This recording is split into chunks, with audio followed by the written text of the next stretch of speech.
తండ్రి అయిన దేవుని ఆరాధించడానికి చేరి వచ్చిన ప్రియ సహోదరి సహోదరులకు అందరికీ మన రక్షకుడైన యేసుక్రీస్తు వారి పేరిట నా హృదయపూర్వక వందనాలు. గత ఎన్నో రోజులుగా మనము దేవుని రాజ్యమును గూర్చిన సత్యం అనే అంశాన్ని మనం ఆలోచిస్తున్నాము. దేవుని రాజ్యము అంటే ఏంటో, అలాగే ఆ రాజ్య నివాసులు అన్నవారు ఎలా జీవించాలో, నడుచుకోవాల్సిన విధానం ఏంటో, ఇదంతా కూడా మనం ఆలోచించుకుంటూ వచ్చాం కదా. రాజ్యం అనగా ఆయన సంఘము, ఆయన సంఘముగా ఉన్న ప్రతి ఒక్కరు కూడా నియమించిన నియమాల ప్రకారంగా నడుచుకోవాలి. ఒకవేళ నియమించిన నియమాల ప్రకారంగా నడుచుకోలేదు అంటే వారు ఆయన సంఘంలో ఉన్నవారు కాదు, అలాగే ఆయన సంఘ సభ్యులు కూడా కాదు. సంఘము అని పిలువబడాలి అంటే, మనము ఆయన సంఘములో భాగంగా ఉండాలి అంటే, మొట్టమొదటిగా మనం చేయాల్సిన ప్రాముఖ్యమైన కర్తవ్యమే పని ఏంటి అంటే, క్రీస్తునకు లోబడి ఉండాలి. ఒకవేళ లోబడని తత్వమే మనలో ఉంది అంటే మనం ఆయన సంఘంలో ఉన్నవారం కాదు. వాస్తవానికి సంఘము అనగా మనము ఆయన సంఘమైతే, రైట్, మనము ఆయన సంఘమైతే అసలు వాస్తవానికి సంఘము చేసేది మనము ఆయన సంఘము, మనము ఆయన రాజ్యము, మనము ఆయన ఇల్లు, మనం ఆయన ఆలయమై ఉన్నాము, రైట్. ఇలా పర్యాయ పదాలు ఎన్నో మనకు కనిపిస్తాయి ఆయన ప్రజలను గూర్చిన మాటలు. అయితే మనము సంఘంలో ఉన్నవారమైతే, మనమే ఒక సంఘం అయితే, మరి ఆ సంఘము చేసేది ఎఫెసీయులకు రాసిన పత్రిక 5వ అధ్యాయం, ఎఫెసీయులకు రాసిన పత్రిక 5వ అధ్యాయము 24వ వచనాన్ని ఒకసారి జాగ్రత్తగా ఆలోచిద్దాం. సంఘము క్రీస్తునకు లోబడినట్టుగా భార్యలు కూడా ప్రతి విషయంలోనూ తమ పురుషులకు లోబడి ఉండవలెను. చాలా ఇక్కడ స్త్రీ పురుషులను గురించి మాట్లాడుతూనే సంఘానికి క్రీస్తుకు ఉన్న బంధాన్ని గురించి తెలియజేస్తున్నారు. వాస్తవానికి సంఘము యొక్క ప్రాముఖ్యత ఏంటో, క్రీస్తు సంఘము పట్ల ఎలా ఉన్నారో అలాగే పురుషుడు తన భార్య పట్ల నడుచుకోవాలి, స్త్రీ తన భర్త పట్ల ఎలా నడుచుకోవాలో సంఘాన్ని పోలుస్తూ తెలియజేస్తున్న విషయం. అయితే ఇక్కడ మనం పాయింట్అవుట్ చేయవలసిన మాట ఏంటి అంటే, సంఘము అనేది ఏం చేస్తుంది? 24వ వచనం, సంఘము అనేది ఏం చేస్తుంది అని మనం పాయింట్ చేస్తే, క్రీస్తునకు లోబడి కదా. ఏం చేస్తుంది సంఘం అనేది? క్రీస్తునకు లోబడి, క్రీస్తునకు లోబడినట్టుగా భార్య ఏం చేయాలంటే పురుషునకు లోబడాలి. అంటే వాస్తవానికి లోబడి తత్వం అనేది ఎవరికి ఉంది, దేనికి ఉంది అంటే సంఘానికి ఉంది. లోబడే తత్వం ఫస్ట్ ఆఫ్ ఆల్ ఎవరికి ఉంది అంటే సంఘానికి ఉంది. ఆ సంఘం ఎలాగైతే క్రీస్తునకు లోబడుతుందో, భార్య కూడా తన పురుషునికి ఏం చేయాలి? లోబడి ఉండాలి అని, దానికి అనగా సంఘాన్ని మాదిరిగా తీసుకున్నారు. స్త్రీకి ఒక మాదిరికరమైన మార్గాన్ని తెలియజేయడానికి, ఎలా నడుచుకోవాలో తెలియజేయడానికి మార్గదర్శిగా, స్ఫూర్తిగా, మోడల్గా దేన్ని పెట్టారు అంటే సంఘాన్ని పెట్టారు. అంటే వాస్తవానికి సంఘం యొక్క ముఖ్యమైన కర్తవ్యమే ఏంటి అంటే క్రీస్తునకు లోబడడం. మనము క్రీస్తు సంఘం అయితే మనం క్రీస్తునకు లోబడిన వారిగా ఉన్నామా? మనము క్రీస్తు సంఘం అయితే, రైట్, సంఘం అంటే ఏంటండి? సంఘం అంటే ఏంటి? మనమే కదా, మనమే ఆయన సంఘం. మనమే ఆయన సంఘం అన్నప్పుడు మనము సర్టిఫై చేసుకుంటున్నాము ఏమని అంటే మనం సంఘంగా ఉన్నాము అని. కానీ వాస్తవానికి నిజంగానే సంఘంగా ఉన్నాము మనం? కానీ సంఘాన్ని గూర్చిన ఒక పూర్తి పిక్చర్ ఏమని తెలియజేస్తున్నారు ఇక్కడ? సంఘము అనేది క్రీస్తునకు లోబడేది. మనం క్రీస్తునకు లోబడినప్పుడు మనం ఆయన సంఘం ఎలా అవుతాం? లోబడ్డం అంటే ఎలాగా? అండ్ ఆయన వచ్చినప్పుడు మనము శిరస్సు వంచి చేతులు జోడించి కదా ఇలా ఉండడమా లోబడ్డం అంటే? కాదు. లోబడ్డం అంటే ఆయన చెప్పిన మాట ప్రకారంగా నడుచుకోవడం, ఆయన చెప్పినట్టుగా చేయడం, అది కదా లోబడ తత్వం అంటే. ఒకవేళ ఆ యాక్టివిటీస్ అనేవి మనలో కనిపించలేవు, అవి మనం చేసేవారిగా లేము అంటే మనము ఆయనకు లోబడేవారిగా లేవు. ఆయనకు లోబడిన వారు ఆయన సంఘం అవుతారా? ఏమండి? ఆయనకు లోబడిన వారు ఆయనకు సంఘం అవుతారా? అవ్వలేరు. మనం సంఘంగా ఉండాలి అంటే సంఘంలో ఎన్నో అవయవాలు ఉన్నాయి కదా. ఒకరు కాలుగా ఉంటే ఒకరు మోకాలుగా ఉన్నారు, ఒకరు మోకాలుగా ఉంటే ఒకరు తొడభాగంగా ఉన్నారు, ఒకరు ఇలా అవయవాలు మన శరీరంలో ఎన్నైతే ఉన్నాయో, శిరస్సుగా ఉన్న యేసుక్రీస్తు వారు వన్ అండ్ ఓన్లీ పర్సన్. కానీ సంఘంగా ఉన్నవారు ఎంతోమంది ఉన్నారు అవయవాలుగా అతకబడిన వారు. ఇప్పుడు ఈ అతకబడిన వారిలో అవయవాలుగా ఉన్న మనము నిజముగానే ఆ సంఘానికి కనెక్ట్ అయి ఉన్నామా? కనెక్ట్ అయి ఉండడం అంటే లోబడి ఉన్నామా? ఇప్పుడు నా శిరస్సు చెప్పినట్టుగానే నా చేయి వినాలి, రైట్? నా శిరస్సు చెప్పినట్టుగానే నా కాలు వినాలి. నా శిరస్సు చెప్పినట్టుగానే అనగా నేనంటూ ఒకటి ఏదైతే నిర్ణయించుకుంటానో అదే నా బాడీ చేస్తుంది కదా. నేను ఏదైతే డిసిషన్ తీసుకుంటానో అదే నా శరీరం ఏం చేస్తుంది? దాన్ని జరిగిస్తుంది. నేను నడవమంటే నడుస్తుంది, కూర్చోమంటే కూర్చుంటుంది కదండి, పరిగెత్తమంటే పరిగెడుతుంది. ఇదంతా కూడా నేను నిర్ణయించుకున్న ప్రకారంగానే జరిగేది. లేదు నేను కూర్చోమంటే నుంచుంటుంది అనుకోండి నా శరీరం, అప్పుడు ఏం చేస్తున్నట్టు? అది లోబడుతున్నట్టుగా లేదు. నేను చెప్పినట్టుగా చేయడమే నా శరీరం యొక్క పని కదా. నేను చెప్పినట్టుగా చేయడమే నా శరీరం యొక్క పని. ఇది ఎంతైతే వాస్తవమో క్రీస్తు మనకు శిరస్సు అయి ఉన్నాడు. కాబట్టి ఎవరు చెప్పినట్టుగా సంఘము చేయాలి?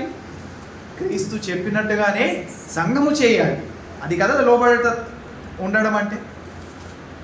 లోబడి ఉండడం అంటే అది ఆయన చెప్పినట్టుగా చేయడం. మరి ఏం చేయమన్నాడు ఆయన? మనం ఆయనకు లోబడి ఉండాలి అంటే ఆయన మనల్ని ఎందుకు లోబడి ఉండమంటున్నాడు? ఏ ఉద్దేశంతో మనం ఆయనకు లోబడి ఉండాలి? ఏమండి? మనము క్రీస్తునకు ఎందుకు లోబడి ఉండాలి? ఇది నా ప్రశ్న, మీ సమాధానం. మనము క్రీస్తునకు ఎందుకు లోబడి ఉండాలి అనగా సంఘము క్రీస్తుకు ఎందుకు లోబడి ఉండాలి?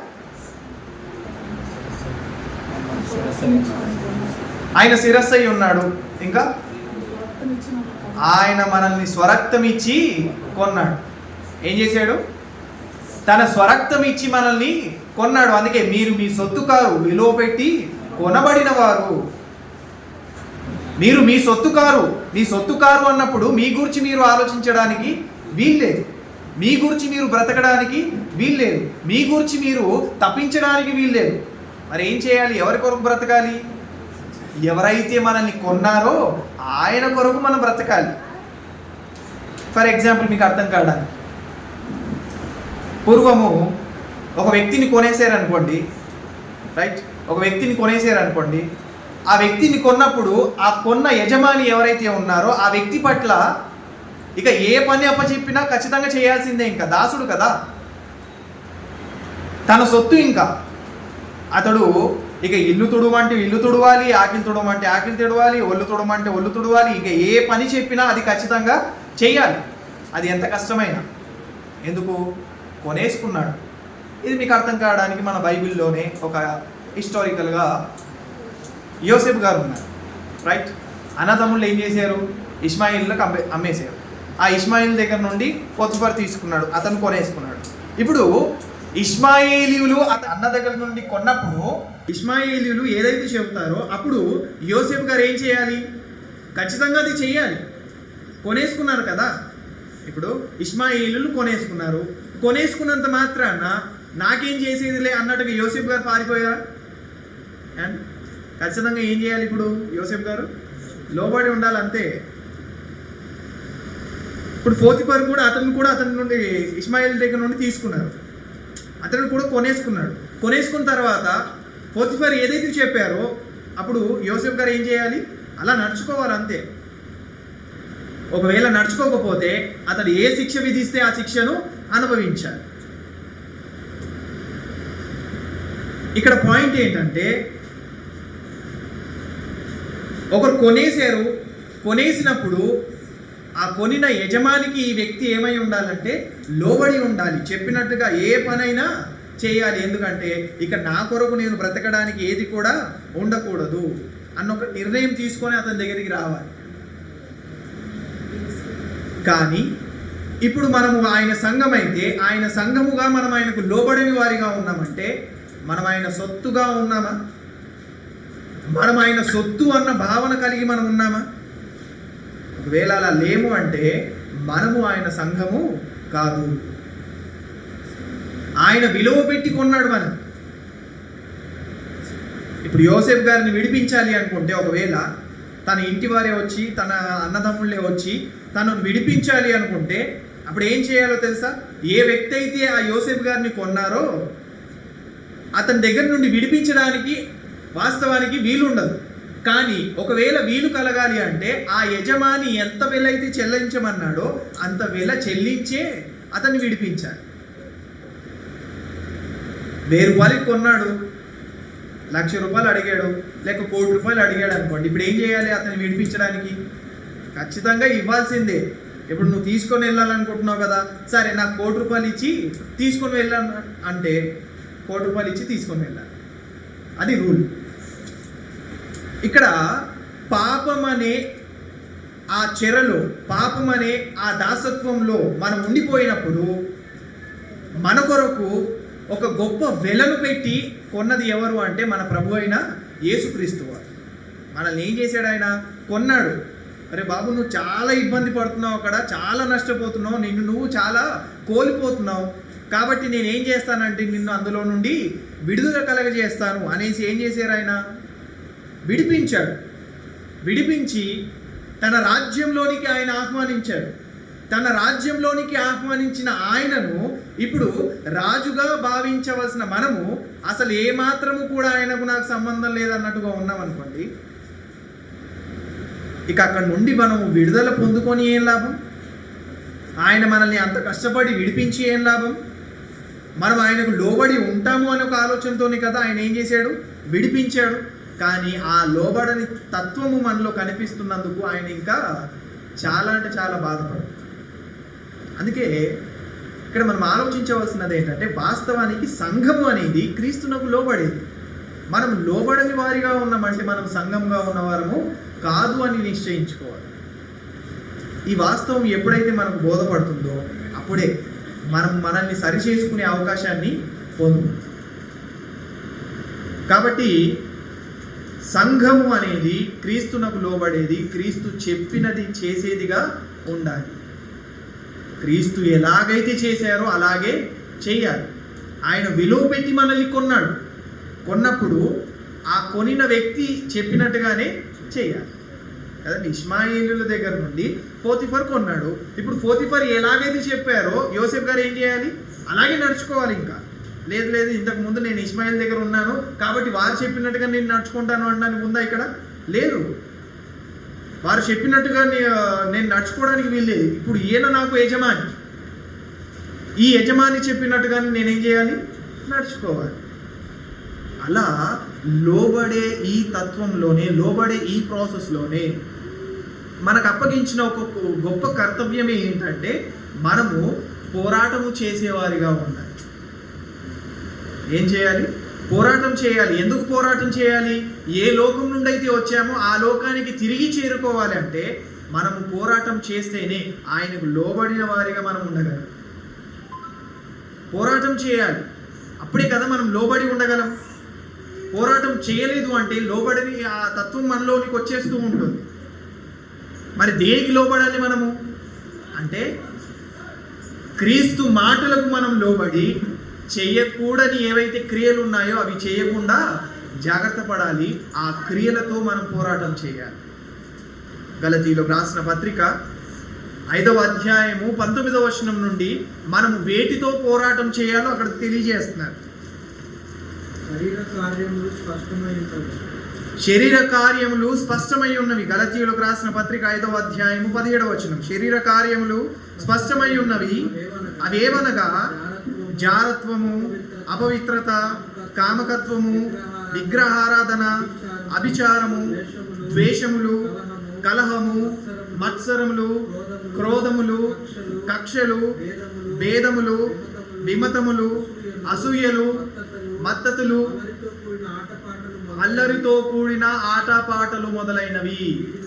వీటిని గూర్చి నేను మునుపు చెప్పిన ప్రకారము ఇట్టి వాటిని చేయువారు దేవుని రాజ్యమును స్వతంత్రించుకొనరేరని మీతో స్పష్టముగా చెప్పుచున్నాను.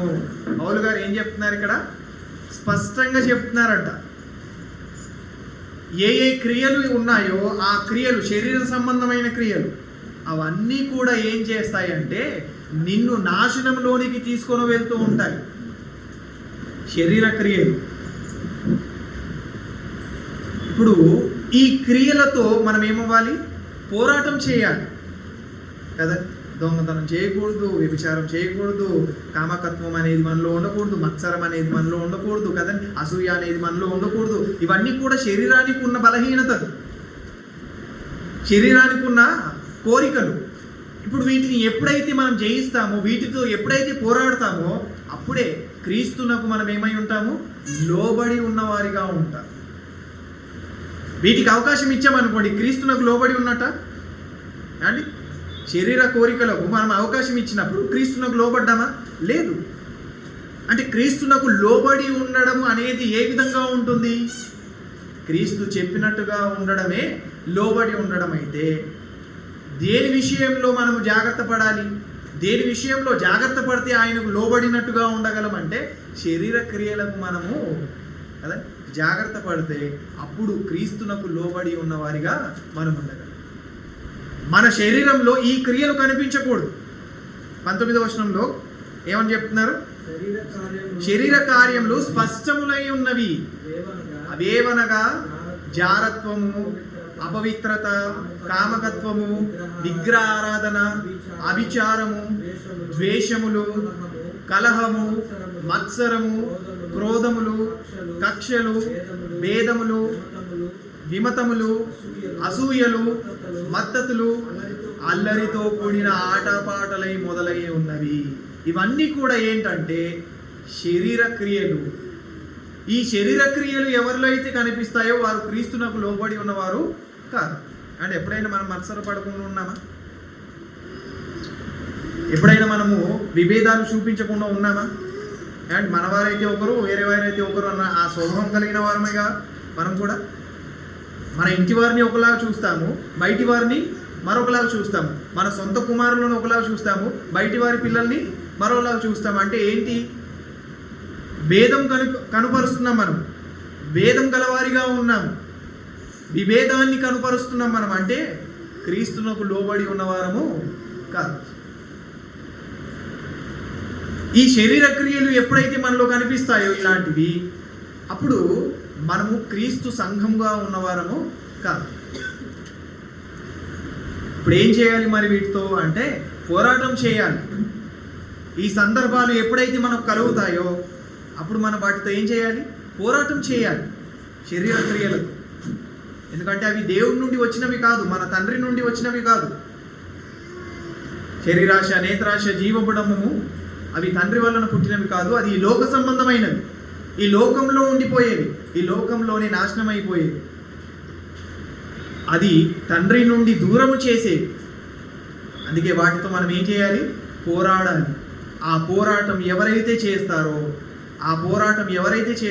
వారు మాత్రమే క్రీస్తునకు లోబడినవారు. పౌలు గారు ప్రతిసారి పోరాటం చేసేవారు. తన శరీరంతో తనకున్న పోరాటం చిన్నది కాదు. ఎందుకంటే తాను పట్టిన గొప్ప కర్తవ్యం, ఆయన చేపట్టిన ఒక గొప్ప పని ఏంటి అంటే సువార్తను, రాజ్య సువార్తను ప్రతి ఒక్కరికి తెలియజేయాలి. అలాంటి సమయంలో ఆయనకి ఎన్ని కోరికలు రావాలి కదండి. ఆయన కూడా మనలాంటి స్వభావం గలవాడే కదా, మనలాంటి శరీరం గలవాడే కదా కదండి. సమాజంలో ఆయనకంటూ ఒక పేరు ఉన్నది కదా. పౌలు గారికి కుటుంబం లేదంటారా? ఏమండి, తల్లిదండ్రులు లేకుండానే పుట్టేసాడు ఆయన, బంధువులు లేకుండానే పుట్టేసాడు ఆయన? లేదు కదా. ఆయనకు కూడా బంధువులు ఉన్నారు, భార్య లేదు, కానీ మిగతా బంధాలు అయితే ఉన్నాయి కదా. అన్ని బంధాలు ఉన్నా వాటిని అన్నింటిని కూడా ఆయన పక్కన పెట్టేసి ఒక గొప్ప పోరాటంలో ఆయన పరిగెత్తాడు. కారణం ఏంటంటే, ఇదిగో నేను క్రీస్తునకు లోబడి ఉండాలి కదా. ఇప్పుడు నేను నా సొత్తు కాదు, నేను నా ఫ్యామిలీ కొరకు ఖర్చు పెట్టడానికి కాదు ఈ ప్రాణం ఉన్నది. అదే అప్పుడప్పుడు ఆలోచిస్తారు, ఇదిగో ఈ ప్రాణం మీరు కాపాడినదేనండి, అందుకే ఈ ప్రాణం మీకే చెందుతుంది, మీకే లోబడి ఉండాలి అంటే ఏంటి? దాని అర్థం ఏంటి? ఇదిగో మీరు మమ్మల్ని కాపాడారు, అందులో నుండి మీరు మమ్మల్ని రక్షించారు. ఒక ప్రమాదకరమైన ఆ పరిస్థితిలో ఉన్న మేము ఈరోజు స్వేచ్ఛగా సంతోషంగా ఉన్నామంటే కారణం మీరై ఉన్నారు అని ఎలాగైతే లోబడే తత్వాన్ని కనుపరుస్తాం ఇక్కడ క్రీస్తు మనుషులు చేసిన సులువుగా మర్చిపోయే క్రియలు ఆయన చేయలేదు కదా. మనుషులు చేసిన ఆ క్రియలను మనము ఒక సమయంలో కాకపోయినా ఒక సమయంలో మర్చిపోయేది, కానీ యేసుక్రీస్తు వారి యొక్క కార్యము మన పట్ల మర్చిపోయేది కాదు. ఈ భూప్రపంచంలో ఏ ఒక్కరి రక్తము మన పాపాన్ని కడిగివేసేది కాదు. అంత గొప్ప విలువైన రక్తము మన నిమిత్తం ఆయన ఏం చేశాడు? కార్చాడు. ఎందుకంటే మనము నిత్యత్వంలో ఉండాలి అని ఒక ఆలోచన. మరి ఆ నిత్యత్వంలోనికి చేరాలి అంటే ఫస్ట్ ఆఫ్ ఆల్ కొన్న ఆయనకు లోబడి ఉండాలి కదా. నా పిల్లలు ఉన్నారు, నా మాట వినలేదు అనుకోండి, బయటి వాళ్ళ మాట వింటున్నారు, అప్పుడు నాకు ఎంత కోపం వస్తుంది కదా. అందరికీ వాస్తవంగా జరిగే పరిస్థితులు. మన వారన్నప్పుడు మనకు లోపడకపోతే మనకి ఎంతైతే బాధ అనిపిస్తుందో, మనము కన్నా ఆ పిల్లలు మనకు లోబడకపోతే మనకి ఎంతైతే బాధ కలుగుతుందో అంతకంటే ఎక్కువ బాధ ఎవరికి కలుగుతుంది? మనల్ని రక్షించిన ఆయనకు కలుగుతుంది కదా. ఎందుకంటే మనము ప్రమాదకరమైన ఆ పరిస్థితిలో ఉన్నప్పుడు మనల్ని రక్షించాడు ఆయన. అంధకార సంబంధులుగా ఉన్న మనల్ని వెలుగు సంబంధులుగా చేయడానికి ఆయన ఎంతో కష్టపడ్డాడు. అలాంటి ఆయనకు మనం లోబడకుండా మన ఇష్టానుసారంగా ఉంటే ఆయన రాజ్య సభ్యులము కాదు. అందుకే శరీర సంబంధమైన క్రియలు ఏవైతే ఉన్నాయో అవి మనలో కనిపిస్తే మనం క్రీస్తులకు లోబడే వారము కాదు. ఇందులో ఒకటి కాకపోయినా ఒకటి ఖచ్చితంగా ఉంటుంది కదండి మనలో. అంటే వ్యభిచారం అయితే చేయట్లేదు, దొంగతనం చేయట్లేదు, ఇంకేం చేయట్లేదు. అసూయ అయితే ఉంది కదా, అసూయ లేదు. మత్సరం అయితే ఉంది కదా, సరే మత్సరం లేదు. ఇతరవి లేవంటారా? ఖచ్చితంగా ఉంటాయి. అవి ఎప్పుడైతే మనలో ఉండవో అప్పుడే మనం క్రీస్తునకు లోబడినవారు. అందుకే ఈ పోరాటంలో మనము చాలా జాగ్రత్తగా ఉండాలి. మత్తయి సువార్తలో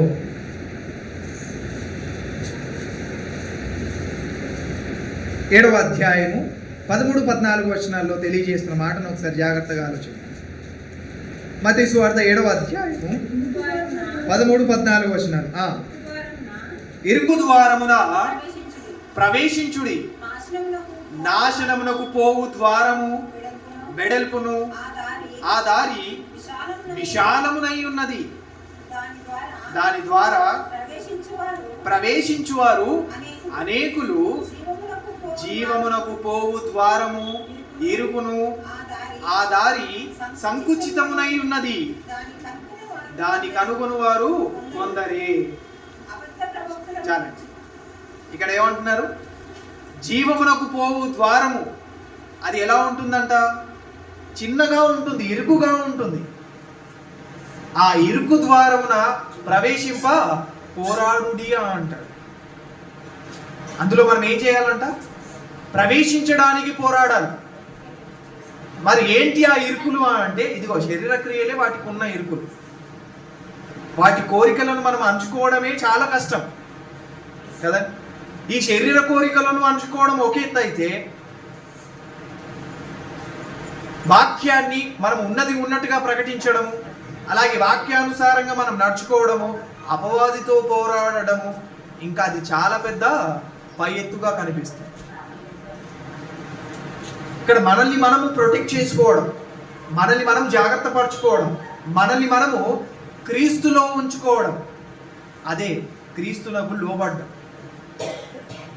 ఈ లోబడే తత్వమే మనలో లేదనుకోండి, శరీర క్రియలను మనం అంచుకునే వారిగా లేమనుకోండి, మనం ఆయన రాజ్యంలోనికి ప్రవేశించిన వారము కాదు. అందుకే ఏమంటున్నాడు ఆయన, ఇరుకు ద్వారమున ప్రవేశించువారు కొందరే ఉంటారు, వారు కొందరే ఉంటారు. అందులో పోరాడేవారు, అందులో కష్టపడేవారు, అందులో ఉండాలని ఒక ఆలోచన కలిగిన వారు కొందరే ఉంటారు. మరి విశాలమైన మార్గాన్ని ఎవరు ఎంచుకుంటారు అంటే, ఎవరైతే శరీర క్రియల ప్రకారంగా నడుచుకోవాలనుకుంటారో వారు మాత్రమే ఆ విశాలమైన మార్గాన్ని ఎంచుకుంటారు. అంటే వాస్తవానికి మనం 2 మార్గాలు ఉన్నాయి, ఒకటి ఇరుకు మార్గము, ఒకటి విశాలమైన మార్గం. ఈ విశాలమైన మార్గాన్ని ఎంచుకున్న వారే శరీర క్రియలను కోరుకునేవారు, ఇరుకు మార్గాన్ని కోరుకునేవారే గలతీయులకు రాసిన పత్రిక 2వ అధ్యాయం 22వ వచనంలో ఉన్న ఆ ఆత్మ ఫలాలు ఏవైతే ఉన్నాయో అవి కలిగి ఉండాలని ఒక తపన కలిగిన వారు. ఆ ఆత్మ ఫలాలను కలిగి ఉండడానికి వారు పడే ప్రయాస చిన్నది కాదు, వారు పోరాడే ఆ పోరాటము చిన్నది కాదు. ప్రేమను కనుపరచాలి. ఎంత ప్రేమను కనుపరచాలి అంటే, ఎదుటివారు ఎంత నష్టం చేసినా మనం వాటిని మర్చిపోయేవారిగా ఉంటారు. యాజ్ పర్ రూల్ ప్రకారంగా ఒక వ్యక్తికి మనం ₹1,00,000 అప్పు ఉన్నాం కదా, ఒక వ్యక్తికి మనం ₹1,00,000 అప్పు ఉన్నాం, లేక ఒక వ్యక్తి మనకు ₹1,00,000 అప్పు ఉన్నాడు. ఇప్పుడు ఆ వ్యక్తి ఇవ్వలేని స్థితిలో ఉన్నాడు అంటే, ఇప్పుడు ఆ ₹1,00,000 ఏం చేయాలి? మనం ప్రేమించేవారం అయితే ఏం చేయాలి? వదిలేసుకోవాలి. వదులుకుంటామా? లేదు లేదు, అస్సలు రచ్చబండి ఎక్కేంత వరకు నేను విడిచిపెట్టను అంటాం. మరి నిన్ను వల్ల నీ పొరుగు వాడిని ఎలా ప్రేమిస్తున్నాం మనం కదా? ₹10 అటు ఇటు అయితేనే మనం ఊరుకోలేని స్థితిలో ఉన్నాము. అలాంటిది ₹1,00,000 ఎలా వదులుకుంటామండి కదా? నిన్ను వల్ల నీ పొరుగు వాడిని ప్రేమించడం అంటే అదే. మనకు అన్ని సందర్భాలలో కనుపరచవలసినది, మనం అన్ని సందర్భాలలో కనుపరచవలసినది ఏంటి అంటే ప్రేమ. ఇప్పుడు ఎదుటివారు అరే మన ₹1,00,000 వదిలేసుకుంటే బాగుండు అని ఎలాగైతే ఆలోచిస్తారో అలా మనం ఆలోచించే వారిగా ఉండాలి.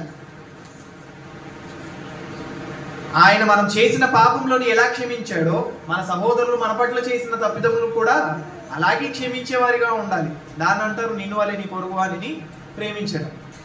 ఆత్మ ఫలాలలో మొదటి ఫలమే మనకు సరిగ్గా ఫలించలేదు. అలాంటప్పుడు మనం ఆయనకు లోబడి ఉన్నామనుకుంటే ఎలాగా కదా? ఇలా ఆలోచించుకుంటూ పోతే మనం చాలా లోపం గల వారిగా ఉంటాం. ఆయనను మనకు అవకాశం ఇస్తున్నాడు ఆయన రాజ్యంలో ఉండడానికి, ఆయన రాజ్య సభ్యులుగా ఉండడానికి అవకాశం ఇస్తూనే ఉన్నాడు. ఈ అవకాశాన్ని మనం దుర్వినియోగపరుచుకున్నాము అంటే మనల్ని మనము నాశనకరమైన స్థితిలోనికి తీసుకొని వెళ్తాం. ఇది కాదు ఆయన కావాల్సింది. మనం పోరాడే వారిగా ఉండాలని ఒక ఆలోచనతోనే ఆయన విలువ పెట్టి మనల్ని కొన్నాడు. ఆయన చెప్పినట్టుగా నడుచుకొని అపవాదిని ఓడిస్తామని ఒక ఆలోచనతో, నమ్మకంతో ఆయన మనల్ని పిలిచాడు. కానీ అది మనలో కనిపించలేదు అనుకోండి, మనం ఆయన సొత్తు కాదు. కాబట్టి చాలా జాగ్రత్తగా ఉండాలి మనం వీటి విషయాలు. శరీర సంబంధులైతేనే విశాలమైన మార్గాన్ని కోరుకుంటారు, ఆత్మ సంబంధులైతేనే ఇరుకు మార్గాన్ని కోరుకుంటారు. ఆ ఇరుకు మార్గమున ప్రవేశింప పోరాడుడి అని ఎందుకు అంటున్నాడు అంటే, అది పోరాటంతో కూడినది. అది చాలా పెద్ద పోరాటం. ప్రేమను కనపరచడం, సాత్వికతను కనపరచడం, సమాధానంగా ఉండడం, అది ఎంత పెద్ద పోరాటమో తెలుసా? అవి కూడా శరీర క్రియలను మానివేసుకొని, శరీర క్రియలకు అవకాశం ఇవ్వకుండా ఆ ప్రేమను కనపరచాలి. దాన్ని అంటారు లోబడి ఉండడం. కాబట్టి మనం లోబడి ఉంటున్నామా లేదా మనల్ని మనం ఒకసారి ఏం చేసుకోవాలి? పరీక్షించుకోవాలి. వాట్ వి ఆర్, మనం ఏమై ఉన్నాం? ఆయన సొత్తు అయి ఉన్నామా? అయితే ఆయనకు లోబడి ఉండాలి. ఆయన సొత్తుగా మనం లేము అంటే మన ఇష్టానుసారంగానే మనం నడుచుకుంటాం. అలాంటప్పుడు మనం ఆయన రక్తము చేత ఎందుకు కడగబడాలి? అలాంటప్పుడు మనము ఆయన అమూల్యమైన రక్తములు ఎందుకు మనము శుద్ధి అవ్వాలి? మరలా పాపం చేయడానిక? మరలా ఆ దోషక్రియల్లో ఉండిపోవడానిక? అలాంటప్పుడు మనం ఎలా ఉంటామో తెలుసా? కదా. మనము జంతువులు ప్రవర్తిస్తున్నట్టుగానే ప్రవర్తించేవారిగా ఉంటాం. అందుకే కడిగిన ముత్యమును పంది ముందు వేయకూడదు అని ఎందుకు అన్నాడు ఆ సామెత? ఎందుకంటే విలువ లేని వారి దగ్గర విలువైన వాటిని పెడితే లాభం ఏంటి? విలువివ్వని వారి దగ్గర ఇంత విలువైన రక్తాన్ని నేను ఖర్చు పెడితే లాభం ఏంటి? అందుకే ఆయన అందరినీ కడిగేవాడు కాదు.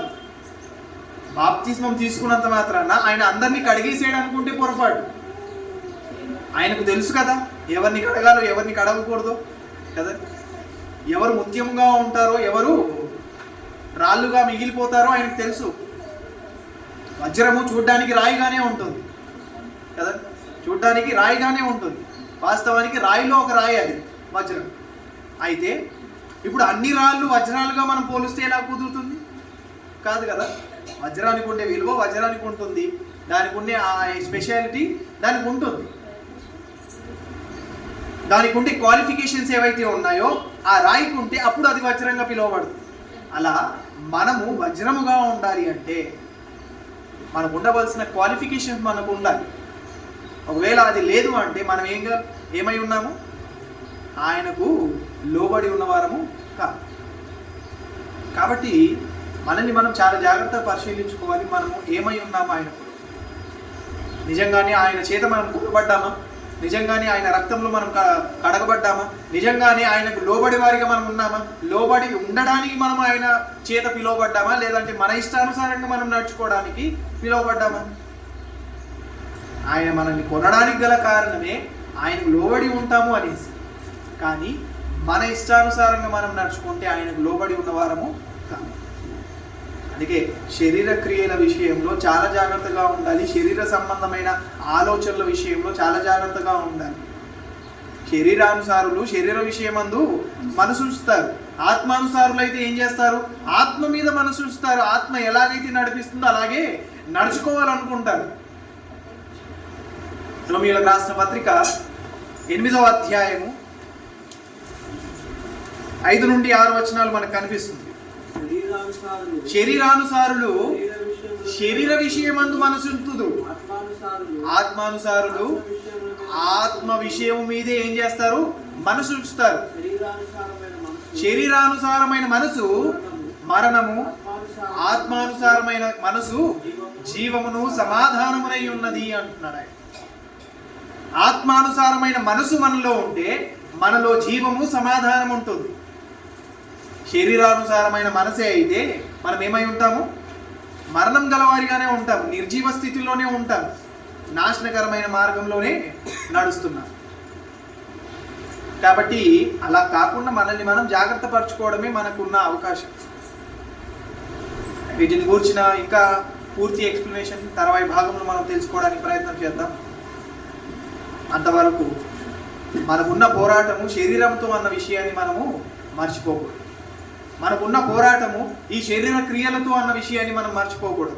ఆయనకు లోబడి ఉండేవారు ఎవరైతే ఉన్నారో ఈ శరీర క్రియలతో వారు ఏం చేస్తారు? పోరాడతారు, వాటిని జయించాలని ఒక తపంతో ఉంటారు. పౌలు గారు తన శరీరం ఎక్కడ క్రీస్తునకు లోబడి ఉండదో అని ఒక ఆలోచనతో తన శరీరాన్ని ప్రతిసారి నలవకొట్టుకునేవాడు. ప్రతిసారి ఎందుకు నలవకొట్టుకునేవాడు అంటే ఈ శరీరము క్రీస్తునకు లోబడి ఉండాలి, ఆయన కొరకు పనిచేయాలి, ఆయన నిమిత్తం ఉండాలి. నేను నా సొత్తు కాదు, విలువ పెట్టి కొనబడినవాడు కాబట్టి నేను ఆయన కొరకు బ్రతకాలి. కాబట్టి మనము కూడా మన సొత్తు కాదు, మనం ఆయన సొత్తు. ఆయన సొత్తు అయినప్పుడు ఆయన కొరకు బ్రతికే వారిగానే ఉండాలి. అది లోబడి ఉండడం అంటే. సంఘము క్రీస్తునకు లోబడి ఉన్నట్టుగా అంటున్నాడు ఆయన. లోబడి ఉండాలి అనేది చెప్పట్లేదు ఆయన. సంఘం అనేది ఆల్రెడీ ఎలా ఉంది? లోబడి ఉంది. ఒకసారి క్లారిఫికేషన్ తీసుకొని ముగించుకుందాం. ఎఫెసీయులకు రాసిన పత్రిక 5వ అధ్యాయం 24వ వచనంలో మనం చదివిన మాట, అక్కడ ఉన్న ఆ పదశాల ఎలా ఉందో చూద్దాం. సంఘము క్రీస్తునకు లోబడినట్టుగా అంటున్నాడు ఆయన. ఏమంటున్నాడు ఆయన? క్రీస్తునకు లోబడినట్టుగా. అంటే సంఘం అనేది ఆల్రెడీ ఏం చేసింది? లోబడి ఉంది. వాస్తవానికి సంఘమే క్రీస్తునకు లోబడి ఉండేది. కానీ మనం క్రీస్తునకు లోబడి లేము అంటే శరీర క్రియలు ఖచ్చితంగా మనలో ఉన్నాయి. మనము శరీర క్రియలకు అవకాశం ఇచ్చామంటే క్రీస్తునకు లోబడి ఉన్నవారము కాదు. క్రీస్తునకు లోబడిని ఏ ఒక్కరూ కూడా ఆయన సంఘ సభ్యులు కాలేదు. కాబట్టి జాగ్రత్త పడదాం. మనల్ని మనము ఆయన సంఘ సభ్యులుగా పిలిపించుకోవడానికి, అనిపించుకోవడానికి సిద్ధపరచుకుందాం. కళ్ళు మూసుకొని ప్రార్థన చేసుకుందాం. మహోన్నతుడమైన మా కన్న తండ్రి, దేవ పరిశుద్ధుడా, మమ్మల్ని ప్రేమించి మాకు ఇచ్చిన ఈ గొప్ప అవకాశాన్ని బట్టి మీ కృతజ్ఞత తండ్రి. గడిచిన కాలం అంతట్లో కాచి కాపాడి మీ భద్రతలో ఉంచి మరొకసారి తండ్రి అని పిలుచుకునే భాగ్యాన్ని ఇటు రీతిగా మీ సమ్ముఖమందు చేరి మిమ్మల్ని ఆరాధించే ధన్యతను మాకు ఇచ్చిన అవకాశాన్ని బట్టి మీ కృతజ్ఞత తండ్రి. సంఘం అంటేనే క్రీస్తునకు లోబడి ఉండేది. దానికి ఉన్న తత్వమే క్రీస్తునకు లోబడి నడుచుకునేది తండ్రి. ఆదిమ సంఘం ఎలాగైతే క్రీస్తునకు లోబడి నడుచుకున్నదో మేము కూడా అలాగే నడుచుకునేవారిగా, క్రీస్తు సంఘ సభ్యులుగా మేమందరం ఉండేలా సాయించి రాజ్య నివాసులుగా ఉండడానికి మాకు ఇస్తున్న అవకాశాలను బట్టి మరొకసారి మీ కృతజ్ఞతాస్తుతులు చెల్లించుకుంటున్నాం తండ్రి. ఈ సమయాన్ని, ఈ అవకాశాలను మేము దుర్వినియోగపరచుకొనక మమ్మల్ని మేము జాగ్రత్త పరచుకునే అవకాశాన్ని, మనసును, ఆలోచన శక్తిని మాకు దయచేస్తారని కోరుకుంటూ ప్రతి విషయంలో మీ కృతజ్ఞతాస్తుతులు చెల్లించుకుంటూ మరలా రానై ఉన్న యేసుక్రీస్తు వారి పేరట ఈ ప్రార్థన అడిగి వేడుకుంటున్నాం తండ్రి. ఆమేన్. అందరికీ వందనాలు.